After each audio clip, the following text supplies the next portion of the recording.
जैन धर्म के पवित्र शास्त्रों में कहा गया है कि भगवान श्री कृष्ण उनके आने वाले 24 तीर्थंकरों में एक तीर्थंकर बनेंगे। तो बोले ऐसा कैसे हुआ? तो कहते हैं कि भगवान कृष्ण के चचेरे भाई थे भगवान नेमिनाथ। देखिए अद्भुत बात यह समझिए, एक ही कुल में दो महापुरुष पैदा हुए हैं। एक है अरिष्टनेमि नेमिनाथ जी और दूसरे हैं कृष्ण वासुदेव। एक ही कुल में, दोनों ही यादव वंश के हैं, दोनों ही यदु वंश के हैं। एक ने जैन धर्म पर शासन किया और दूसरे ने सनातन धर्म वैष्णव धर्म पर अपना शासन किया है। भगवान नेमिनाथ जी ने दीक्षा ग्रहण की थी। पशुओं की हिंसा को रोकने के लिए उन्होंने अपने विवाह तक का त्याग कर डाला और महाश्रमण बनकर, महासंत बनकर के वो आत्म साधना करने लगे। आत्म साधना करते हुए वो ऊंचाई को उपलब्ध हुए। उन्होंने केवल ज्ञान, परम ज्ञान प्राप्त किया था और जनहित के काम किए थे। उनकी प्रेरणा से हजारों हजार लोगों ने मुनि जीवन ग्रहण किया, साध्वी जीवन ग्रहण किया, श्रावक और श्राविका व्रत ग्रहण किया। कहते हैं कि एक बार वासुदेव कृष्ण के मन में आया कि आज मैं भगवान नेमिनाथ के पास जितने लोगों ने दीक्षा ले रखी है उन समस्त मुनिजनों को जाकर के सविधि वंदन करता हूं, प्रणाम करता हूं। और उस दिन उन्होंने सुबह सूर्योदय के साथ सविधि वंदन करना शुरू किया। हजारों मुनिजन थे, उन्होंने उन सभी की आदर भाव के साथ वंदना की, गुरुजनों की वंदना की और उस वंदना के परिणाम स्वरूप उनको ऐसा प्रबल पुण्य प्राप्त हुआ कि कहते हैं कि वो जैन धर्म के जो भविष्य में 24 तीर्थंकर बनेंगे उनमें उनका भी एक नंबर है। अब सोचो, मुझे लगता है मैं फिर कहूंगा इससे सरल मार्ग क्या होगा कि केवल प्रणाम करने से, केवल वंदन करने से, किसी के चरण के सामने जाकर के नतमस्तक होने मात्र से व्यक्ति को तीर्थंकर गोत्र की प्राप्ति हो रही है, व्यक्ति भगवत पुरुष बन रहा है। बताओ इससे सरल मार्ग और क्या होगा? ये अपने आप में एक अत्यधिक अद्भुत चमत्कारी की यह मंत्र है जो इंसान की इस तरह से भाग्य दशाओं को बदलता है। तीर्थंकर गोत्र का उपार्जन है ना अद्भुत?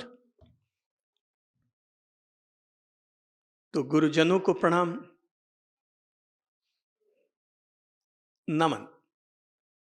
ध्यान मूलम गुरुर्मूर्ति पूजा मूलम गुरुर्पदम, मंत्र मूलम गुरुर्वाक्यम, मोक्ष मूलम गुरुर्कृपा। गुरु की मूर्ति तो ध्यान का मूल है। गुरु के चरण हमारी पहली पूजा है। उनका हर वाक्य हमारे लिए मंत्र के समान है और उनकी कृपा हमारे लिए मोक्ष का फल देने वाली है। जो इतने योग्य पात्रता रखते हैं अपने भीतर, उनको किया गया प्रणाम निश्चित तौर पर अंदर से हमारे मन के परिणाम परिवर्तन करने में हमारी मदद करेगा। और तीसरा प्रणाम है प्रभु जी। वापस दोहराता हूं, पहला प्रणाम फौर जी को प्रणाम, माता जी, दूसरा है पिताजी, तीसरा है गुरु जी और चौथा है प्रभु जी। जी इसलिए क्योंकि आप मोबाइल में जी का इस्तेमाल ज्यादा करते हैं, इसलिए जी लगा के समझा रहा हूं कि ये फौर जी लागू करो। वैसे अपने यहां कहते थे अतिथि देवो भव, मातृ देवो भव, पितृ देवो भव, आचार्य देवो भव, अतिथि देवो भव। इनको देव तुल्य माना गया कि माता देवता है, पिता देवता है, धरती के देवता है। धरती पर देवता रहते हैं हो। देखो आसमान में देखो, सूरज एक देवता है, रात को देखो तो चंद्रमा एक देवता है। ये दो देवता तो रोज रोज हमें दर्शन देने के लिए आते हैं। बाकी के देवताओं के तो बहुत ज्यादा पूजा करने की जरूरत है, थोड़ा मस्का ज्यादा लगाने की जरूरत है। पर ये दो देवता तो रोज ही हमारे सामने हाथ के अजूरे। जिनको लगता है देवता के दर्शन करने हैं, मैं तो रोज देवता के दर्शन करता हूं। अब आप नहीं करते हैं तो आज से ही शुरू कर देना। रोज सुबह उठते उगते हुए सूरज को देखो, देखते ही आपको लग जाएगा कि मेरे सामने एक देवता प्रकट होकर आ गए हैं। और रात को जैसे ही चंद्रमा का उदय हो, देखो प्रणाम करो, हो गया चंद्रदेव का नमन, हो गया चंद्रदेव का दर्शन। और धरती पर भी तो, अपने घर में भी तो कुछ देवता रहते हैं, और उन देवताओं को कहते हैं मातृ देवो भव, पितृ देवो भव, बोलो आगे, आचार्य देवो भव, अतिथि देवो भव। तो अब मैं कह रहा हूं माता को प्रणाम करो, पिता को प्रणाम करो, गुरु को प्रणाम करो, और चौथा किसे? प्रभु जी को प्रणाम करो। सुबह जैसे ही आंख खुली, आंख खुलते ही श्री प्रभु शरण, नमन करो, याद करो। बस वो जो 2 सेकंड का जो काम हो रहा है, आधा मिनट का काम हो रहा है, या 1 मिनट का जो काम हो रहा है, बस वो प्रणाम जो हो रहा है वो अपना आप परिणाम दे देगा। भाई पूजा होती है तो करना। अगर आप महावीर स्वामी जी के मंदिर में जा सकते हैं तो चले जाना। अगर आप बुद्ध के मंदिर में जा सकते हैं चले जाना। महादेव जी के मंदिर में जा सकते हैं तो चले जाना। पर पूजा अगर नहीं होती, भक्ति अगर नहीं होती, कीर्तन अगर नहीं होते, कोई अनुष्ठान आराधना नहीं होती, पर 1 मिनट का काम तो हो ही सकता है, और वह हाथ जोड़कर प्रणाम करना। यहां से भक्ति की शुरुआत है, यहां से पूजा की शुरुआत है, यहां से रेस्पेक्ट, सम्मान की शुरुआत है कि हमने हाथ जोड़ा और प्रभु जी को अपनी ओर से प्रणाम समर्पित किया। जैसे हम आंखें बंद करके प्रभु जी को अपने प्रणाम समर्पित करते हैं ना, ये शीश के झुकते ही ऊपर वाला हमारे प्रति झुकना शुरू हो जाता है। ये तो सच है कि हम तो भगवान को नहीं देख सकते, पर प्रणाम करते हुए भगवान तो हमें रोज ही देख रहा है। हमारी आंखों की सीमा है कि हम उतनी सी दूरी तक की चीज को ही देख सकते हैं, पर भगवान तो असीम है, वो तो हमें जहां है वहां से ही उसकी व्याप्ति हमें देख सकती है। जैन धर्म में एक परंपरा है, प्रतिदिन शाम को और सुबह प्रतिक्रमण करते हैं। प्रतिक्रमण का अर्थ होता है हमारे द्वारा दिन भर में किसी भी प्रकार का गलत कार्य हो गया हो, मन से गलत चिंतन हुआ हो, वाणी से गलत वचन निकल गया हो, शरीर से किसी तरह का गलत व्यवहार या आचरण हो गया हो, तो सभी जैनी लोग शाम को बैठ करके प्रतिक्रमण करते हैं, यानी उसके लिए क्षमापना करते हैं कि मेरे द्वारा, हे प्रभु जी। देखो प्रतिक्रमण एक लाइन में कर लो, सभी लोग बोलिया करो, रात को सोने से पहले हर व्यक्ति ये प्रतिक्रमण अवश्य कर ले। प्रतिक्रमण यानी जहां जहां हमसे गलत हो गया वहां से अपनी चेतना को वापस लौटाकर ले आना, उस प्रायश्चित भाव का नाम है प्रतिक्रमण। और वो एक लाइन का प्रतिक्रमण है, रात को सोने से पहले सभी लोग किया करो। दुनिया में हर व्यक्ति को यह प्रतिक्रमण का पाठ बोल करके ही सोना चाहिए। अपने आप हमारे जीवन से दोष कम होने शुरू हो जाएंगे। और प्रतिक्रमण का पाठ है, चलिए हाथ जोड़िए, सब बोलिए, हे प्रभु जी मेरे द्वारा, आंख बंद करके बोलो, हे प्रभु जी मेरे द्वारा दिन भर में किसी भी प्रकार का गलत चिंतन हुआ हो, गलत वचन निकला हो, गलत कर्म या व्यवहार हुआ हो, उसके लिए क्षमा प्रार्थना करता हूं। बस ये एक लाइन का प्रतिक्रमण हुआ, हमने प्रायश्चित कर लिया, हमने क्षमापना कर लिए, ये क्षमापना का पाठ हो गया। ये जो प्रतिक्रमण है, इसी में ही अलग अलग पाठ बने हुए हैं। उन पाठों में से एक पाठ है जिसका नाम है सिद्धाणम बुद्धाणम सूत्र, और उसमें एक लाइन आती है, इक्को वी नमुक्कारो, सब बोल लो, इक्को वी नमुक्कारो। इक्को वी नमुक्कारो अर्थात एक बार किया गया नमस्कार भी, इक्को वी यानी एकोपी, एक बार भी किया गया, नमुक्कारो यानी नमस्कार, एक बार भी किया गया नमस्कार। जीणवर वत्स हस्स वद्धमानस, कहते हैं भगवान श्री महावीर को एक बार किया गया नमस्कार भी हमें भव सागर से पार लगा देता है। इक्कोवी शब्द सुनिए सभी लोग ध्यान से। इक्कोवी नमुक्कारो जीणवर वत्स हस्स वद्धमानस, संसार सागराओ तारी नरंग व नारिंग वा, वो चाहे नर हो या नारी हो, एक बार भी श्रद्धा पूर्वक अगर नमन किया जाए तो एक बार का किया गया नमन भी हमें भव सागर से पार लगा देता है। पुराणों में कहते हैं कि अगर कोई व्यक्ति सुबह उठ करके प्रभु जी को एक बार भी अगर प्रणाम करता है तो उसे 100 अश्वमेध यज्ञ करने का शुभ फल प्राप्त होता है। कितने?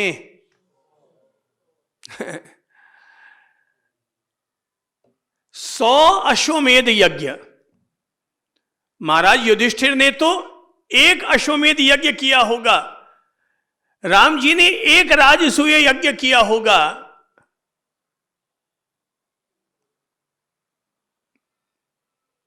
युधिष्ठिर ने एक राजसूय यज्ञ किया होगा और राम जी ने एक अश्वमेध यज्ञ किया होगा। पर प्रणाम करने से कितने अश्वमेध यज्ञों का फल मिल रहा है? 100। अब बताओ इससे सरल रास्ता क्या हो सकता है? सरल रास्ता है अब इससे ज्यादा कोई सरल कि प्रभु जी को याद करो और श्रद्धा पूर्वक सुबह नतमस्तक हो और रोज ही 100 अश्वमेध यज्ञ का फल अर्जित करो। एक बहुत मंगलकारी पाठ है भक्तामर स्तोत्र। उसका पहला पद, जिन चरणों से अमर भक्त के मुकुटों के मणि रत्न चमकते, आदि पुरुष के उन चरणों में शीश नमा भव पार उतरते। जिन चरणों से अमर भक्त के मुकुटों के मणि रत्न चमकते, आदि उन चरणों में शीश नमा भव पार उतरते, शीश नमा भव पार उतरते। जिन देवताओं के शीश पर रखे हुए मणि माणिक से मंडित मुकुट, जिस आदिनाथ प्रभु के चरण में नतमस्तक होने से उनके श्री चरण से आने वाली दिव्य आभा से देवताओं के मणि माणक मुकुट चमकते हैं, उन्हीं श्री चरणों को नमन करके हम अपने भव से पार उतरते हैं। अर्थात एक किया गया प्रणाम इंसान को भव सागर से पार लगाता है, परमात्मा की परम शक्ति से जोड़ता है, परमात्मा की सुप्रीम एनर्जी के साथ हमें जोड़ता है। इंसान का जितना भला हो सकता है उस दिव्य ऊर्जा के साथ ही भला होगा, और उस दिव्य ऊर्जा को पाने का तरीका है और वो है प्रणाम, समर्पण। मेडिटेशन कठिन हो सकता है, पूजा कठिन हो सकती है, पर प्रणाम तो बहुत सरल है, बहुत सरल है, बहुत सरल है। तो क्या करो, कितने लोगों को प्रणाम करना है हमें रोज सुबह? 4 लोगों को। किस किस को? जैसे ही सुबह आंख खुली, आंख खुलते ही करबद्ध हो जाओ और करबद्ध होकर के श्री प्रभु शरणम, मैं प्रभु जी को प्रणाम समर्पित कर रहा हूँ, मैं गुरु जी को प्रणाम समर्पित कर रहा हूँ, मैं माता जी और पिताजी को प्रणाम समर्पित कर रहा हूँ। श्रद्धापूर्वक नमन करो। केवल ये एक लाइन, ये 4 लाइन कह दो या 1 लाइन कह दो, ये छोटी सी लाइन बोलने में 15 सेकंड लगे, 15 सेकंड उसके बाद आंखें बंद रखो। केवल उनकी ऊर्जा अपने भीतर आने दो। उनकी ऊर्जा जो व्याप्त है वो ऊर्जा अपने आप हम तक पहुंचेगी और हमें अपना परिणाम अवश्य देगी। चलो सब साथ साथ गाते हैं, गुनगुनाते हैं। मात पिता गुरु प्रभु चरणों में बारंबार प्रणाम, हम पर किया बड़ा उपकार, हम पर किया बड़ा उपकार। मात पिता गुरु प्रभु चरणों में बारंबार प्रणाम, हम पर किया बड़ा उपकार, हम पर। सब पीछे जो बैठे हैं वो भी सब साथ साथ गाइए, सब बोलेंगे। मात पिता गुरु प्रभु चरणों में बारंबार प्रणाम, हम पर किया बड़ा उपकार, हम पर किया। माता ने जो कष्ट उठाया वो ऋण कभी न जाय चुकाया। माता ने जो वो ऋण कभी न जाय चुकाया। उंगली पकड़ कर चलना सिखाया, ममता की दी शीतल छाया। उंगली पकड़ कर चलना सिखाया, ममता की दी शीतल। जिनकी गोदी में पल कर हम, जिनकी गोदी कहलाए होशियार, हम पर किया बड़ा उपकार, हम पर किया बड़ा उपकार। बोलो मात पिता गुरु प्रभु चरणों में बारंबार प्रणाम, हम पर किया बड़ा उपकार। ये तो माता ने हम पर जो एहसान किया। अब हम लेते हैं पिता को प्रणाम करने का भाव, उनको याद करते हुए। पिता ने हमको योग्य बनाया, कमा कमा कर अन्न खिलाया। पिता ने हमको कमा कमा कर अन्न खिलाया। पढ़ा लिखा गुणवान बनाया, जीवन पथ पर चलना सिखाया। पढ़ा लिखा जीवन पथ पर चलना सिखाया। अरे जोड़ जोड़ कर सुख संपत्ति का जोड़ जोड़ कर बना दिया हकदार, हम पर किया बड़ा उपकार, हम पर किया बड़ा उपकार। बोलो मात पिता गुरु प्रभु चरणों में बारंबार हम पर किया बड़ा उपकार। गुरु ने क्या किया, उन्हें प्रणाम क्यों करें? तत्व ज्ञान गुरु ने दर्शाया, अंधकार सब दूर भगाया। तत्व ज्ञान गुरु ने दर्शाया, अंधकार सब दूर भगाया। हृदय में भक्ति ज्योत जलाकर प्रभु दर्शन का मार्ग बताया। हृदय में भक्ति ज्योत जलाकर प्रभु दर्शन का मार्ग बताया। बिना स्वार्थ की कृपा करे जो कितने बड़े उदार, हम पर किया बड़ा उपकार, हम पर किया।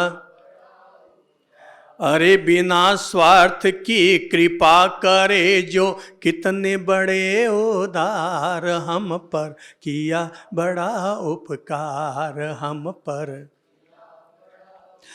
अब प्रभु को नमन समर्पण करते हुए हम भाव रखते हैं। प्रभु कृपा से नर तन पाया, बोलो प्रभु कृपा से संत कृपा का मार्ग बताया, संत कृपा का बल बुद्धि विद्या दे करके सब जीवों में श्रेष्ठ बनाया।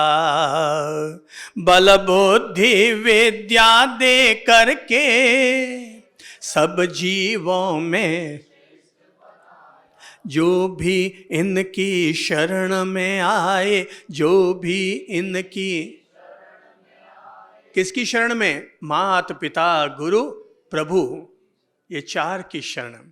जो भी इनकी शरण में आए कर देते उद्धार, हम पर किया बड़ा उपकार, हम पर किया बड़ा उपकार। बोलो माता पिता गुरु प्रभु चरणों में बारंबार प्रणाम, हम पर किया बड़ा उपकार, हम पर। हाथ जोड़कर बोलिए सभी, माता पिता गुरु बारंबार प्रणाम, हम पर किया बड़ा उपकार, हम पर किया बड़ा उपकार, हम पर किया बड़ा उपकार।